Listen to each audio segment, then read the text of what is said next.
Friends, pizza part 3కి మళ్ళీ welcome. ఇప్పుడు ఇంకో వెరైటీ తోటి నేను మీ ముందుకు వచ్చేసాను. ఇది కొత్తిమీర చపాతీ అన్నమాట.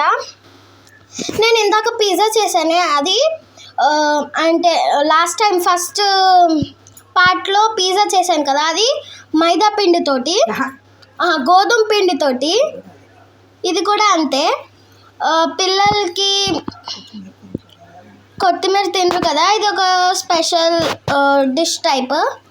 వాళ్ళకి చూడడానికి బాగుంటుంది అండ్ తినడానికి మీరు కర్రీస్ లైక్ మసాలా కర్రీ చేసినా కూడా వాళ్ళు తింటారు. సో ఇలా చేసేసింది మా బామ్మ.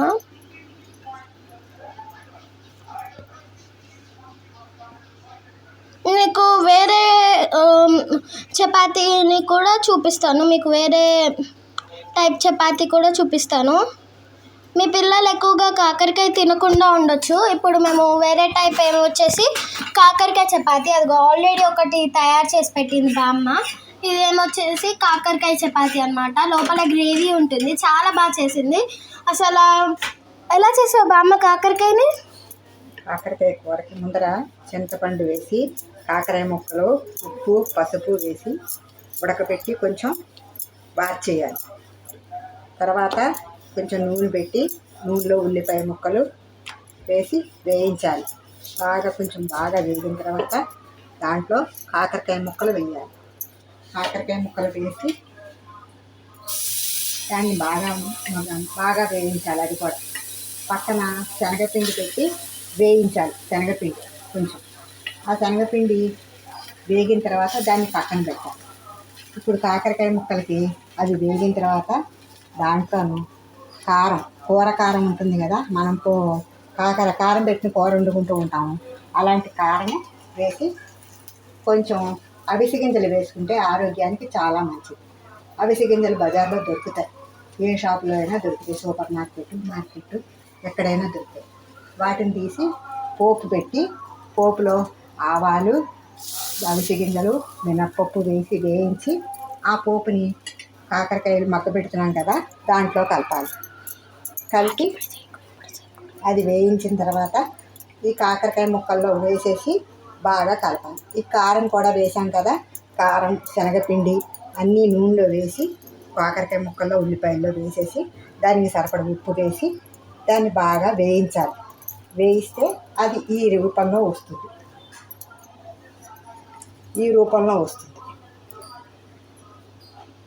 చిన్న చిన్న ముక్కల కింద చేసి ఇందులో ఇవి కరకరలాడితే ఇందులో మినప్పప్పు, అవిసె గింజలు, జీలకర్ర అన్నీ వేసాం కదా, అవి పంటి కింద పడుతూ ఉంటే చాలా రుచిగా ఉంటుంది. కరకరలాడుతూ ఈ కాకరకాయ మెత్తగా ఉన్నా కూడా మీకు ఇందులో అసలు చేదు అనేది కనపడదు.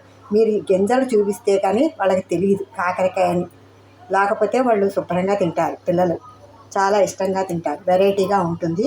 ఇదే చపాతీల్లో వేసి నేను చపాతీ చేశాను. మా మనవలు బాగా ఇష్టపడి తిన్నారు. అది అక్కడ చేసి పెట్టాను, చూడండి. అది మీకు ఇప్పుడు కావాలంటే దాన్ని మళ్ళీ నేను తయారు చేసేటప్పుడు చూపిస్తాను. మీకు ఇది నచ్చితే మీరు మాకు చెప్పండి, మాకు లైక్ అండ్ సబ్స్క్రైబ్ చేసుకోండి. మేము ఆ కూర ఎలా చేయాలో కూడా నేను చేసి చూపిస్తాను మీకు. సో ఇలా లోపలనే గ్రేవీ మాత్రం రెడీ అయిపోయింది. ఇలా ఈ విధంగా చపాతీ చూపిస్తాను. ఈ కర్రీ ఎలా చేయాలనేది బామ్మ చూపిస్తుందంట.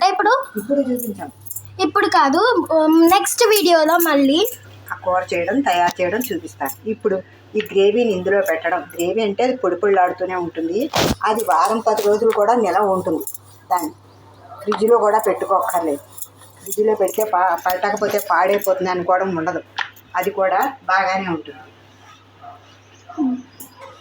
ఇప్పుడు మీకు ఇందులో కొత్తిమీరతో చేశాను. అవును, ఇది నాన్ అంటారు, కొత్తిమీర నాన్ టైప్ చేస్తారు కదా అక్కడ, అలాంటిదే సేమ్ అలాంటి వెరైటీ తోటే చేసింది బామ్మ.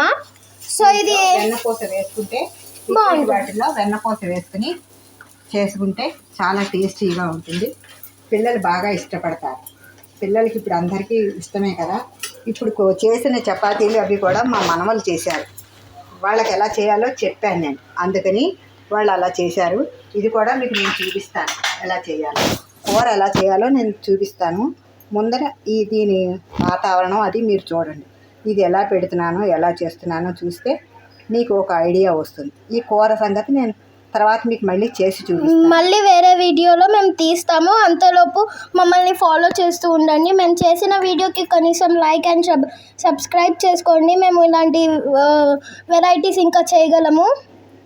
మీరు మాకు మీ సపోర్ట్ చాలా అవసరము. ఇప్పుడు ప్లీజ్ లైక్ చేసుకోండి. అలా నిజంగా ఫ్రెండ్స్ చాలా బాగుంది. ఇది మా మనవాళ్ళు కాకరకాయ తినరు. ఇది కాకరకాయ కూర అని చెప్పకుండా వాళ్ళకి పెట్టాను. వాళ్ళు చాలా ఇష్టపడ్డారు. అందుకనే ఇప్పుడు మళ్ళీ చేస్తున్నాను ఈ కూర, ఈ చపాతీని. వాళ్ళు ఇష్టంగా తింటున్నారని. ఇదిగో చేసిన చపాతీ, కొత్తిమీరతో చేసిన చపాతీ ఇది. సో దాన్ని ఒకసారి కనపడుతోంది కదా, ఇదిగో అంతే. ఇదిగో ఇలా చేసుకుంటే పిల్లలు కూడా ఇష్టంగా తింటారు. దీంట్లోకి కూడా పనికొస్తుంది. బాక్సులోకి, లంచ్ బాక్స్లోకి, వాటిలోకి ఇవి పెడితే వెరైటీగా పిల్లలు చాలా ఇష్టంగా తింటారు. సో దీంట్లోకి మీరు మసాలా కూర చేసుకోవచ్చు, లేదా మీరు క్యాజువల్గా చేసుకున్న కూర ఇంటికి కూరలు అక్కర్లేకుండా ఇలా చేసి పెట్టేస్తే అయిపోతుంది. ముందు రోజు మీరు కాకరకాయ కూర వండేసుకుని రెడీ చేసుకుంటే చపాతీలు కాల్చేసి చపాతీలు ఒత్తుకుని దాంట్లో ఈ కూర పెట్టేసుకుని మీరు వెరైటీగా పిల్లలకి పెట్టచ్చు. అప్పుడు కూర చేయాలనే ఇబ్బంది మనకు ఉండదు. హడావిడి లేకుండా పిల్లలు బాక్సులు పట్టుకెళ్ళడానికి వీలుగా ఉంటుంది. సో ఆ కాకరకాయ పెట్టిన చపాతీని ఇలా మడిచేసింది మా బామ్మ. నాకు నిజంగా ఫస్ట్ టైం చూసినప్పుడు ఏదోలా అనిపించింది. తర్వాత అర్థమైంది ఎందుకంత ఇదిగా ఉందో. నిజంగా ఫ్రెండ్స్ చాలా బాగుంది. కాకరకాయతోటే కాదు, ఏ కూరతోటైనా పిల్లలు ఏది తినరనుకుంటున్నారో మీరు ఆ కూరని మీరు పొడిగా చేసుకుంటే, పొడిగానే ఉండాలి కూర. ఎందుకంటే చపాతీలో పెట్టడానికి పొడిగానే ఉండాలి కదా, లేకపోతే తడి పాకిపోయి ఆ కూర చపాతీ వత్తడానికి రాదు. అందుకని మీరు ఏ కూర చేసుకున్నా పొడి పొడిలాడుతూ చేసుకోవాలి. నేను ఇంకో వెరైటీ పొడి కూర కూడా చేసి చూపిస్తాను మీకు, కాకరకాయ కాకుండాను. మీకు ఏ కూర కావాలన్నా ఆ కూర నేను చేసి పెట్టి మీకు చూపిస్తాను. మీరు కామెంట్ చేయండి, మీకు ఏ కూర కావాలన్నా మీరు కామెంట్ చేయండి. నెక్స్ట్ వీడియో ఆ కూరని మేము చేసి చూపిస్తాము. మీరు కామెంట్ చేయండి, మీకు ఏ కూర, పొడి కూర కావాలి, ఎలాంటి వెరైటీ కావాలి, ఏం చేయాలి. సో అది కూడా మేము చూపిస్తాము. బట్ మీరు చేయాల్సిందల్లా కామెంట్ చేయడము, సబ్స్క్రైబ్ చేయడము, లైక్ చేయడము. ఇలా వస్తుంది చూసారా. గింజలు ఉన్నాయి కనుక పిల్లలు కాకరకాయని గుర్తుపడతారు. మీరు గింజలు తీసేసేయచ్చు, కానీ గింజలు వేశారనుకోండి పప్పులాగా కరకరలాడుతూ బాగుంటుంది, రుచిగా ఉంటుంది. కాకరకాయని చేదన్న వాళ్ళు ఈ కూర, ఈ చపాతీ కనుక తింటే చేదు అనేది ఏమిటో తెలియకుండా వాళ్ళు తింటారు. ఈ పప్పులు గింజలు, మీకు కాకరకాయ గింజలు ససేమిరే తినను అన్న వాళ్ళకి తెలియకుండా గింజలు తీసేసి మీరు ఈ కూరని దాంట్లో పెట్టి చపాతీలో పెట్టి వెయ్యండి. అప్పుడు మీరు వాళ్ళు కాకరకాయ అనకుండా వాళ్ళు తింటారు. మీకు టేస్ట్ కూడా వాళ్ళకి తెలుస్తుంది. నిజం చెప్తున్నామండి, ఇది అసలు టేస్ట్ అనేది కాకరకాయ లాగా లేదు. చేదు అనేది మాకు తెలియట్లేదు, తిన్నా కూడా మాకు తెలియట్లేదు. బామ్మ ఎలా చేసిందో నెక్స్ట్ వీడియోలో మీకు చెప్తాను. కాకపోతే మీరు చేయాలి, రైస్లో కూడా బాగుంటుంది. రైస్లోకి చాలా బాగుంటుందండి. చేదులా ఉండదు. అసలు చేదంటే ఏమిటో తెలియదు. గింజలు చూసి మీరు చేదు అనుకుని మానేస్తారు తప్ప, దాన్ని నోట్లో పెట్టుకుని ఒకసారి మీరు రుచి చూసి టేస్ట్ చూస్తే అది చేదు లేదని మీరే మీ పిల్లలకి చెప్తారు. సో కంపల్సరీ ఇది ట్రై చేయండి. మీకు నెక్స్ట్ ఏది కావాలో అది కామెంట్ చేసేయండి డౌన్. సో మేము నెక్స్ట్ ఆ వీడియో మీకు వస్తుంది, చేసి చూపిస్తాము. బట్ మరీ అడుగుతున్నాము, లైక్ అండ్ సబ్స్క్రైబ్, షేర్ కూడా చేసుకోండి ఈ వీడియోని. ఆల్రెడీ చేసి పెట్టింది ఒకసారి చూపిస్తున్నాను చూడండి. సో ఇది ఇలాగా లోపల కాకరకాయ చూస్తున్నారు కదా. నిజంగా అండి అసలు టేస్టే లేదు. ఇదేమో వచ్చేసి కొత్తిమీర, ఇది కొత్తిమీర. దీంట్లో కూడా కర్రీస్ అక్కర్లేదు. దీంట్లో కొత్తిమీర వేసేసి ఈ కాకరకాయ పెట్టేస్తే కర్రీస్ ఏం అక్కర్లేదు. ఇలాంటి పొడి కూరలు ఇంకా మా బామ్మ చేస్తుంది. మీరు ఏం కావాలనేది అది కామెంట్ చేయండి, అవి మేము చేసి చూపిస్తాము.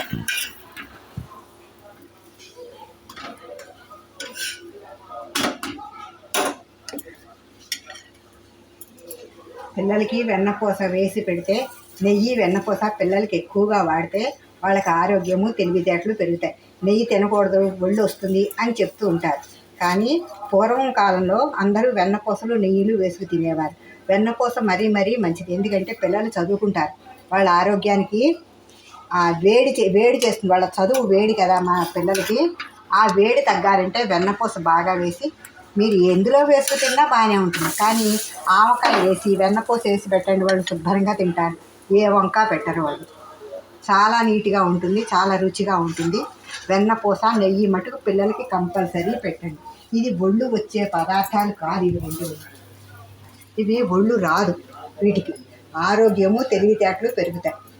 ఇప్పుడు అందరూ ఒళ్ళు వస్తుందని చెప్పి వెన్నపూస నేతులు తినడం మానేశారు. నేను మా పిల్లలకి వెన్నపూస నెయ్యి వేసే చాలా మటుకు పెడుతుంటాను. అన్నింటిలోనూ నేను వెన్నపూస వేసి నెయ్యి వేసి పెడతాను వీళ్ళకి. ఈవెన్ పచ్చళ్ళలో కూడా వీళ్ళకి ఆవకాయ మాగాయ ఇటువంటి పచ్చళ్ళలో కరివేపాకు పచ్చడి, పుదీనా పచ్చడి, ఇటువంటి వాటిల్లో కూడా నేను వెన్నపూస నెయ్యి వేసి బాగా పెడతాను. టేస్టీగా ఉంటుంది, వాళ్ళు వద్దనకుండా తింటారు పిల్లలు. అండ్ మీకు పచ్చళ్ళల్లో కూడా ఇంకేమన్నా కావాలి అనిపిస్తే కూడా మాకు కామెంట్ చేయండి, పచ్చళ్ళు కూడా మేము చేసి చూపిస్తాము. చపాతీలు, పచ్చళ్ళు, ఏ కర్రీ కావాలంటే ఆ కర్రీ కామెంట్ చేసేయండి, మేము అది చేసి మీకు చూపిస్తాము. బట్ దయచేసి like and subscribe our channel. ఈ రూపంలో అయితే తయారైపోతుంది. అంతే అండి, స్టవ్ కట్టేసుకోవచ్చు. మీకు కావాల్సిన కూర పెట్టుకోవచ్చండి అందులో. చూస్తున్నారు కదా, అది మీకు ఇంటికి ఎవరైనా గెస్ట్ వచ్చి మీ వాళ్ళకి వెరైటీగా పెట్టాలనుకున్నా కూడా ఇది చాలా బాగుంటుంది, వెరైటీగా చాలా బాగుంటుంది. సో ఇంతే అన్నమాట అండి. Thank you for watching. మరీ అడుగుతున్నాను, మాకు మీ సపోర్ట్ చాలా అవసరము. So like, share and subscribe our channel. మీకు కామెంట్ చేయండి, ఏ పచ్చడి కావాలన్నా, ఏ కర్రీ కావాలన్నా, ఏ నాన్ కావాలన్నా కూడా, అంటే చపాతీలలో ఏ కూర కావాలన్నా కూడా మీరు మాకు జస్ట్ కామెంట్ చేస్తే మేము అది చేసి చూపించేస్తామండి. Thank you for watching.